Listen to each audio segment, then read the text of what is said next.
नमस्ते। क्वांटम की दुनिया के बारे में सोचते ही अक्सर लगता है कि ये कितनी अजीब और रहस्यमयी है। लेकिन सच तो ये है कि इसके दिल में एक बहुत ही खूबसूरत और पावरफुल भाषा छिपी हुई है, और वो भाषा है गणित की। आज हम मिलकर इसी भाषा को बिल्कुल शुरू से बनाएंगे, ताकि क्वांटम के जो नियम हैं उन्हें समझना आसान हो जाए। तो सबसे बड़ा सवाल यही उठता है कि क्वांटम कंप्यूटर जैसी कमाल की मशीन को हम निर्देश कैसे देते हैं, मतलब उसके लिए कोड कैसे लिखते हैं। देखिए, इसका जवाब उन मैथमेटिकल बिल्डिंग ब्लॉक्स में है जिन्हें हम आज बनाना सीखेंगे। और ये सिर्फ थ्योरी नहीं है, ये असल टूल्स हैं। तो ये रहा हमारा आज का सफर। हम शुरू करेंगे अपने अक्षरों से, यानी वेक्टर्स से। फिर हम सीखेंगे कि इनसे शब्द कैसे बनते हैं, मतलब ये आपस में इंटरैक्ट कैसे करते हैं। इसके बाद हम इन शब्दों से बनाएंगे एक्शन मशीनें, जिन्हें ऑपरेटर्स कहते हैं। और आखिर में हम इन मशीनों का सबसे बड़ा राज खोलेंगे, उनकी स्थिर अवस्थाएं क्या हैं। तो चलिए शुरू करते हैं। तो चलिए अब इस भाषा की नींव रखते हैं। देखिए, किसी भी बड़ी इमारत की तरह हमें एक मजबूत बुनियाद से, एक अल्फ़ाबेट से शुरुआत करनी होगी। हर भाषा की अपनी एक वर्णमाला, एक अल्फ़ाबेट होती है ना? क्वांटम की भाषा में हमारे अक्षर हैं वेक्टर्स। ये वो बुनियादी ईंटें हैं जिनसे हम पूरी की पूरी इमारत खड़ी करने वाले हैं। सब कुछ इन्हीं पर बनेगा। हमारे इस वर्णमाला का पहला नियम है ऑर्थोगोनैलिटी। अच्छा, इसे समझने के लिए जरा उत्तर, दक्षिण और पूर्व पश्चिम की दिशाओं के बारे में सोचिए। ये एक दूसरे से ठीक 90 डिग्री पर होती हैं, बिल्कुल इंडिपेंडेंट। गणित की भाषा में जब दो वेक्टर्स का इनर प्रोडक्ट 0 होता है, तो हम कहते हैं कि वो ऑर्थोगोनल हैं। अब एक कदम और आगे बढ़ते हैं, ऑर्थोनॉर्मल वेक्टर्स। ये भी एक दूसरे से 90 डिग्री पर होते हैं, पर इनमें एक और खास नियम जुड़ जाता है। हर वेक्टर की लंबाई ठीक एक होनी चाहिए। इसे ऐसे समझिए जैसे हमने अपने सभी नापने वाले पैमानों को स्टैंडर्डाइज कर दिया हो, जिससे आगे का सारा हिसाब किताब बेहद आसान हो जाता है। तो सीधी सी बात यह है कि दोनों ही तरह के वेक्टर्स एक दूसरे पर 90 डिग्री पर होते हैं। लेकिन ऑर्थोनॉर्मल में ये एक एक्स्ट्रा शर्त होती है कि लंबाई हमेशा एक हो। ये बस ऑर्थोगोनल का एक ज्यादा सख्त और स्टैंडर्ड रूप है, जो हमारे काम को बहुत बहुत आसान बना देता है। और हम ये एक्स्ट्रा नियम मानते ही क्यों हैं? सिर्फ एक शब्द में जवाब है: सरलता। एक ऑर्थोनॉर्मल आधार चुनने से क्वांटम कैलकुलेशंस की बहुत सारी मुश्किलें अपने आप ही खत्म हो जाती हैं।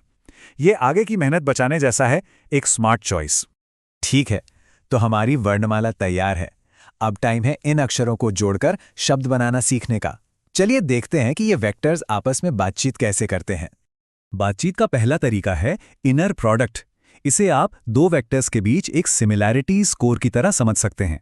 ये बस इतना पूछता है, तुम मेरे कितने जैसे हो। अगर वो एक ही दिशा में हैं तो स्कोर ज्यादा होगा, और अगर 90 डिग्री पर हैं यानी ऑर्थोगोनल हैं तो स्कोर होगा 0।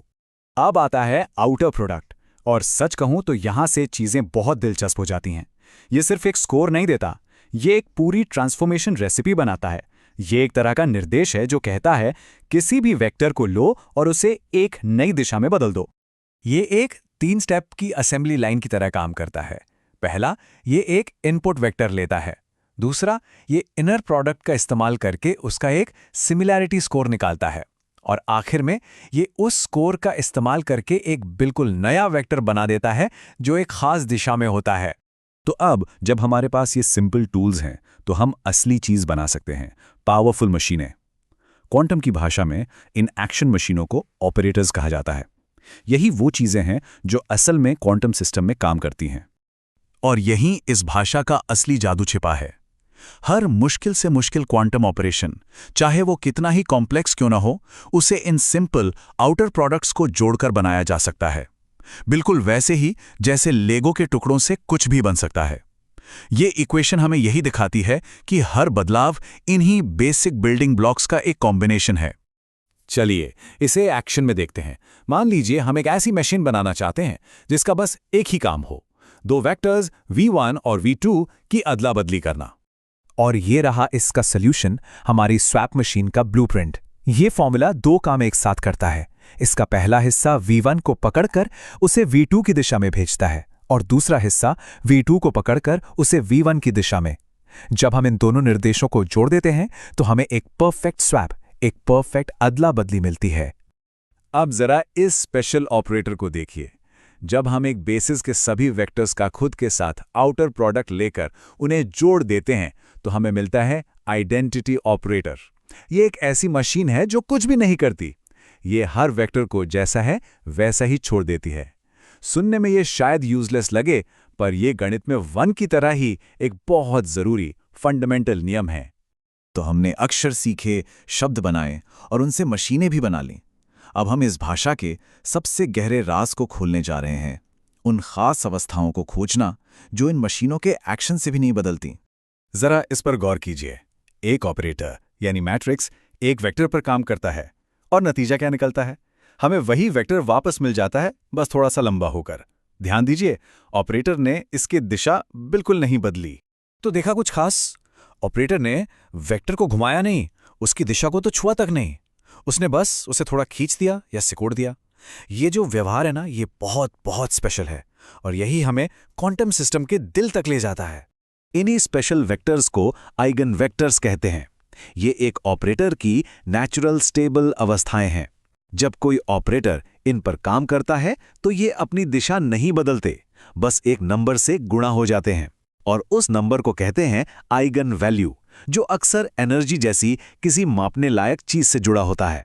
इन आइगन वेक्टर्स की कुछ जरूरी बातें हैं।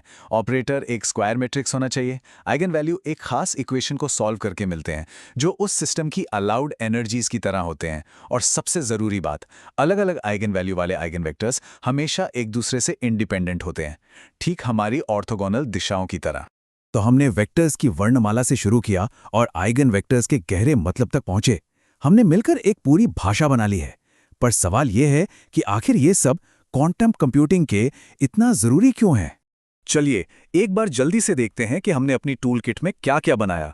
हमने एक मजबूत नींव ऑर्थोनॉर्मल वेक्टर से शुरुआत की। फिर हमने बातचीत के नियम प्रोडक्ट सीखे।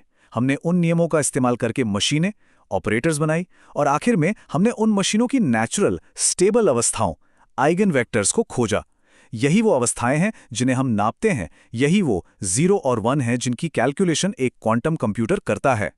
और हम इस सेशन को इस एक आखिरी सवाल के साथ छोड़ते हैं।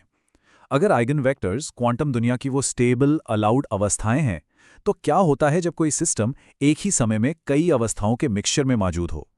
ये सवाल हमें क्वांटम मैकेनिक्स के सबसे अजीब और सबसे शानदार पहलू सुपरपोजिशन की तरफ ले जाता है। पर वो कहानी फिर कभी।